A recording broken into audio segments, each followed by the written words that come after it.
And all right, returning guests since like for 10, 11, 12 years, I think now, since I don't know, since 2010. Wow, Derek, has it been that long? Yes, since 2010, I met you at a nursing home in Atlanta. This actress, Adilah Barnes, was in Roseanne's show for many years on ABC. She returned before it became the Connors on the Roseanne reboot. She was in 4400 last year, one season on the CW. She was in Erin Brockovich with Julia Roberts, and I Enjoyed Angels with Hilary Swank. And she's a best-selling author on my own terms. A book that you had right behind Barack Obama's, right?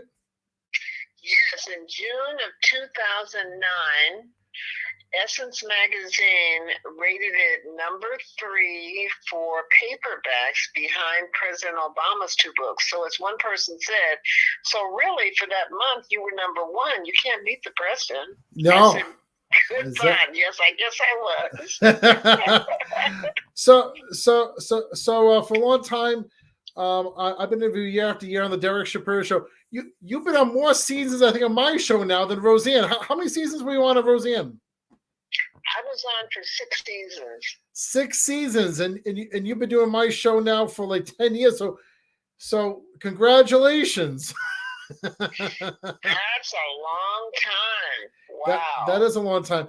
I must ask you, Roseanne, of course, you acted on the Roseanne show for 6 seasons. Roseanne just made a comeback in some sort. She was on Fox News, on Fox Nation, and she was interviewed by Sean Hannity. She was interviewed by Tucker Carlson. She's making a comeback for her stand-up comedy on the Fox News Network. Oh, really? I didn't know that. Yes, she's making a comedy comeback. She's more tougher or more like she's not holding anything back. Okay, because all. So, what do you think about that she's making a comeback? Are you happy for her? Do you have mixed feelings for that? Well, I'm always happy for anybody who's working in the entertainment. Right. And it's such a competitive business. So I'm happy for her that she has found a way to continue to do what she loves. And of course, I believe she started out doing stand-up, so she's come full circle and she's right back where she began. Right. So I'm happy that she's working again. That's good. I'm glad too, because I got a chance to meet her in Atlanta too. The time I saw her, I raised my hand. I says, I know your friend Adilah, or your former co-star of Roseanne. And your other co-star, by the way, who was on the Connors, who plays Darlene, Sarah Gilbert.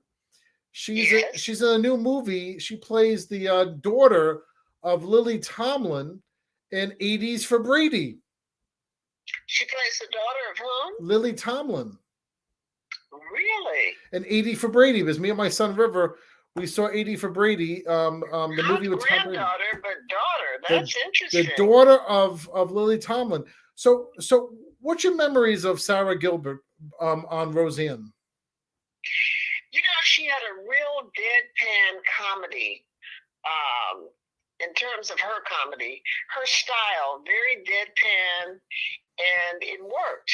Yep. And also, people oftentimes appreciated her on the show, and probably still do, because she was the voice of children that couldn't get away with saying whatever they wanted to say to their parents. She could do it. Yes, she did. And you were in some scenes with Sarah Gilbert back in the day, huh?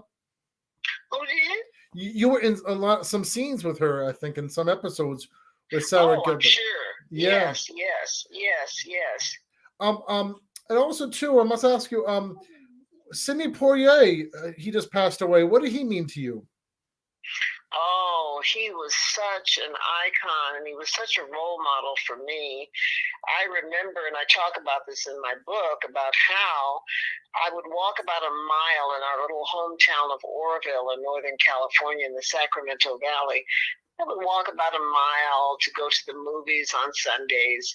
And whenever he was starring in a movie, I just sat up in my seat. I was just enthralled by him because he looked just like me. Really? And he represented African Americans in the most positive way in terms of the roles that he took on. So he was a huge mentor for me and role model. And in fact, I was in his company at least 4 times. And there's a photo of us together in my book. He was quite amazing, quite amazing. And really, probably the most substantial memory that I have of us was when I was at the Actors Gang Theater. At that time, they were located in Hollywood. Now they're in Culver City. Yep. And there was a 100th birthday anniversary for Paul Robeson. And Danny Glover and Ben Guillory formed their theater here in Los Angeles called the Roby Theater. And Roby was the name that Paul Robeson was very affectionately called. Sure. And so they were having a celebration for his birthday, and I went. Sure. And it's so funny because I went with several people and it was packed. You couldn't find a seat. And so there were a couple of seats way up at the top of the theater. So I told the other people, you go take those seats. I'll just sit down here in a metal seat that they had added. They had added a few seats down in front. I said, I'll sit here. You guys go on up. And little did I know, by doing that, what ended up happening was Danny Glover, who was on the stage, who I've known, at least probably 40 years. We both trained in the Bay Area as actors. He walks off the stage. Well, first I notice him. He notices me. I wave. He smiles. We wave and smile. And then he gets off the stage and he comes over to me in the audience. I'm like in the second or first row in one of the metal chairs that they had added. And I'm like, why is Danny going off the stage, coming off the stage, coming to me? And so he said that Alfre Woodard was supposed to be there to read a poem by Pablo Neruda, but she couldn't make it that night. He said, and I want you to read it. Sure. And so in that raspy voice of his, he said, hey, how you doing? I said, I'm good. And he said, I want you to read this poem by Pablo Neruda. Alfre Woodard couldn't make it, and I want you to read it. And I said, Danny, how long is the poem? And he goes, 3 pages. And I'm like, 3 pages? You gotta be kidding me. I said, on one condition, that you tell the audience, this is the first time I've seen this poem. It's a cold read. Yep. So I went up and I read, who was in the first row? Mr. Sidney Poitier. Wow. And so I read the poem, and afterwards, when Mr. Poitier went back up on stage again, he had been up there before, he said, I was asked to read that poem, yep, and I declined. However, the young lady who you heard did more justice to that poem than I would have. And I was like, oh, no, he didn't say that. I almost melted. So it was a blessing to have met him, had a moment with him in North Carolina the first time, and then subsequently for him to actually see me on stage as a performer. So about 4 times I was in his presence. Wow, so that is pretty cool. That is pretty cool. And of course, the day I met you, I remember the lead singer of the Fifth Dimension was there when I interviewed you and her, Florence LaRue. Florence LaRue, she's a very good friend of mine. Yes. Sure. And actually, I directed her in her one-woman show called Just As I Am. I have a question for you. Now, here's another question, because I was almost going to be in a play recently, and I went for my first audition. Not audition, I'm sorry. First, I never auditioned. He just gave it. He just said, Derek, do you want to be in my play? And then I went for the first rehearsal, but after the first rehearsal, he shelved his own play because there's a lot of things that's going on behind the scenes. And he told me the next day he's shelving the play. I got my son in the play. What's your method of remembering lines for a play? Because I think it's easier to remember lines for a movie or TV show. Am I correct? I wouldn't say that necessarily. The only reason I'd agree with you is because oftentimes with TV scripts and film scripts, you have much shorter delivery lines. So you might have a 1-line response, 2-line response, maybe you got a paragraph, but oftentimes your lines that you are in a scene sharing with one or more people, oftentimes it's not a lot of lines together. So in that regard, yes, I guess you could say it's easier. However, in terms of my approach, it's something that I learned when I used to tour with the African American Drama Company out of San Francisco. I did their one-woman show and called Sister, Can I Speak for You? And I had like 10 days to learn a one-woman show. And I was like, oh, Phil, I can't. When he said, I want to offer this to you, I said, Phil, I've never even been in a one-person show. And you want me to do a one-person show, one-woman show, and learn the lines in 10 days before a performance? I don't think so. Yeah. And Phil said, no, I really think you can do it. And I said, okay. So at that time, I was teaching at the American Conservatory Theater, ACT, in San Francisco.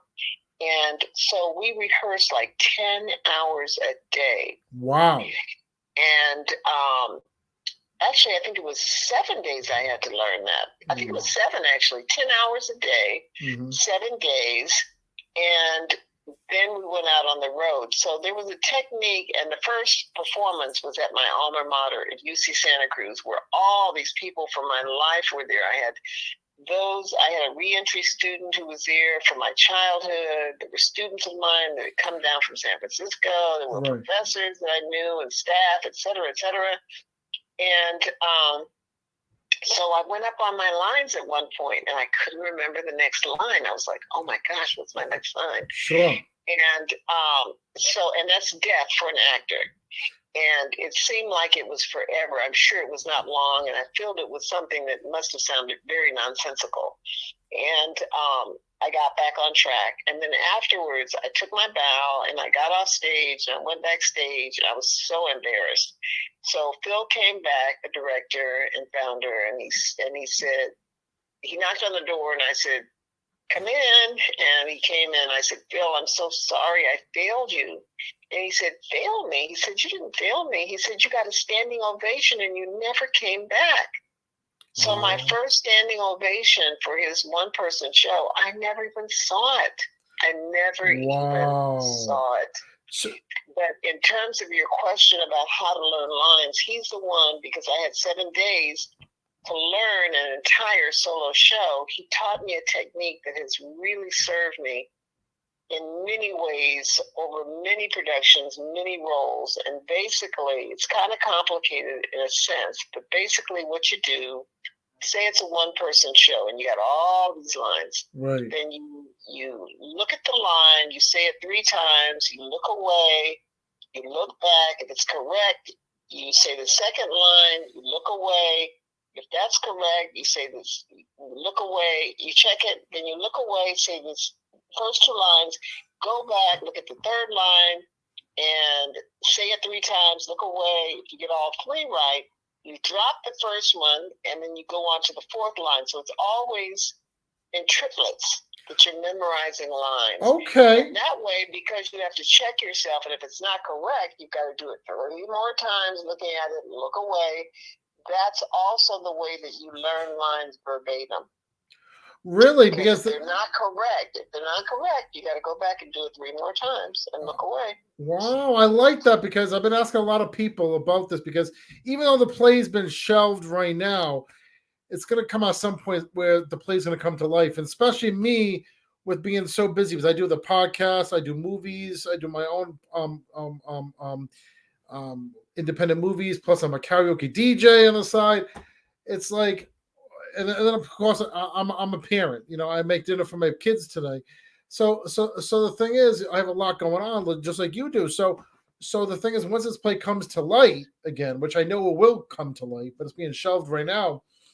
At some point, I'm gonna go back to this interview. I'm gonna say, Adilah probably gave me one of the best things, because I've been asking other people too. I one of my other friends, Jay Bird, who does poetry here in Rhode Island, he says, stand up loud, make sure you have a nice full belly, you have something to drink near you, and you stand up and you read it out loud. Is that another technique too? I don't use that technique, but there's several different techniques that I know of that people use. Some people, they actually record a scene with their voice and the voices of others who are in the scene, and then they play it back. They leave space for their lines, and then the other lines are taped. So there are those who do that. There are just so many different techniques. And I heard the recording thing. The recording thing is good too. I heard that too, Adilah. Yeah.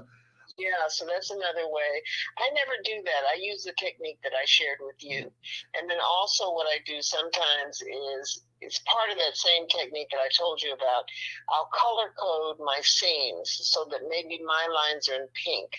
Maybe somebody else's lines are in yellow. And I'll have a piece of paper and I'll go down the sheet. And when I get to my cue lines, those are the lines of other people, that lets me know that my line is next or my lines are next. So I'll say what I have to say, my lines, then I check it. And then I go on with that sheet of paper and I keep moving it down the sheet until I see a cue line. That's the line of someone who speaks before me. And then I respond with my line. So it's really a 2-point process that I use for memorizing. Sure. Also, do you do that for movies and television shows too? Yes, you can use it for anything. Wow, so that's good. All right. And I do use it for everything. Because again, I've done other short films which I don't have to memorize a whole pages, and it was just there right then and there just to do that scene. It was and the play has been.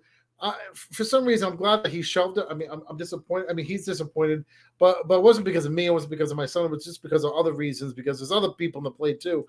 And he said to me, I really want to work with your son too, even though I shelved the play. I want to work with your son because my son had more lines than me, you know, and I got my son in the play, and this is his first time doing a play like this too. But I was really proud of my son. He's 17 years old, and he helps me out with the podcasts and everything. So I was really proud of him and bonding with him. That's wonderful. Oh yeah, wonderful. It's something. So. Also, I had to ask you, what do you think about the slap last year with Will Smith and Chris Rock? Do you think it's the right time for Chris Rock to speak out? He's doing a Netflix show coming out pretty soon, and he wants to respond finally of the slap.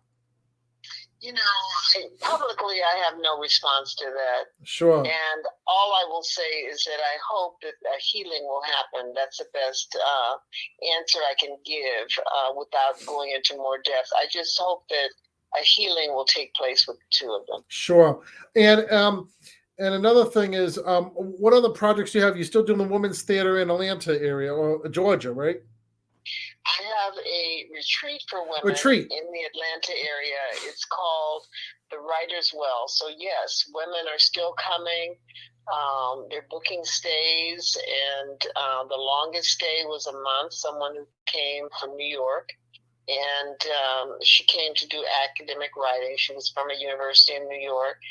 And then I've had writers who have come as far away as Ghana and Puerto Rico. And this year, we're celebrating our 30th anniversary for the Los Angeles Women's Theater Festival. It's going to take place March 23rd through the 26th.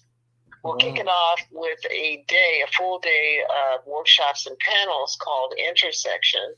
That'll be in North Hollywood. And then the actual festival will kick off the following day, that Thursday, with the Champagne Gala and Award Ceremony. That's in Hollywood, and we'll be honoring 7 women, including Angela Lansbury. Wow. Oh, yeah, because Angela Lansbury just passed away recently. That's right. That's why she's getting the Infinity Award. Did you ever meet her? I never met her, no. But I'm in awe of her as an artist. She started many years ago, and she started on stage, did a lot of Broadway, very well-respected performer. Yeah, my late grandmother, she always loved Murder, She Wrote. And yes, that was a very popular show. I know people who watched it all the time. Yeah, and then of course she played Mrs. Teapot in the Disney show, the Disney movie Beauty and the Beast. She did wonderful. She did wonderful for that, you know. Amazing artist. Amazing. So, and any other projects? Are you coming out with movies or TV? Or any guest stars you're going to be doing? Well, you never know when work is going to come. I was offered a role a regular role in a TV series last year. Yeah. But I had some real issues with the role, so I passed on that. And one of my agents, I know he almost pulled his hair out because actors are waiting for a regular role. But for me, I've never been guided by money. Yep.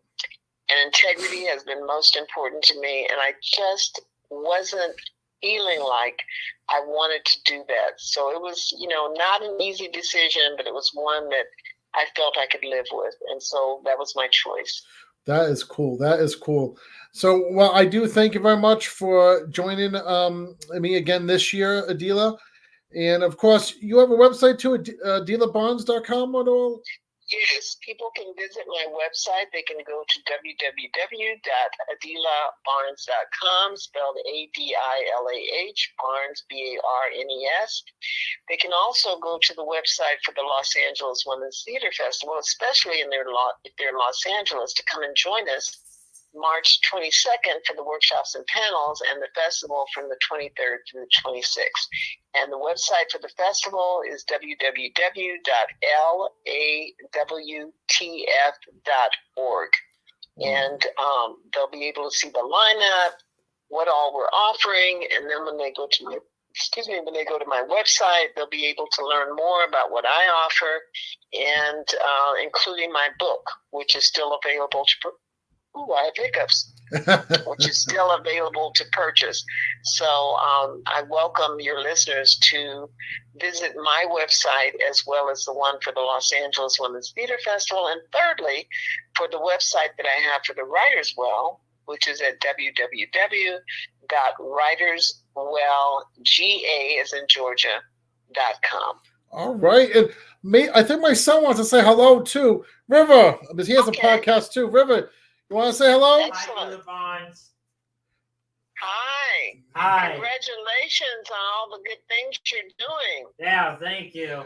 Do you have a question for her? You're welcome. I just want to know, do you have a TikTok? No, I don't know anything about TikTok. I have I don't do it. I have a TikTok too. I'm famous. Yeah. Okay. Yeah, well, I have Spotify. I'll pass on the TikTok. I barely get on Facebook. Yeah. So I'm not one for social media sites, really. But I'm glad to hear that you're enjoying using the ones that you like. Yeah. So thank you much, Adilah. Thank you, River. Thank you very much for being with me again this year. And it's really a privilege to have you on my show year after year. Thank you. Well, thank you, Adilah, here on the You're Derek welcome, Shapiro Derek. Show. Well, thank you. Take care. Yes, you too. You take it easy, and you have a great day. Bye-bye. Thank you so much.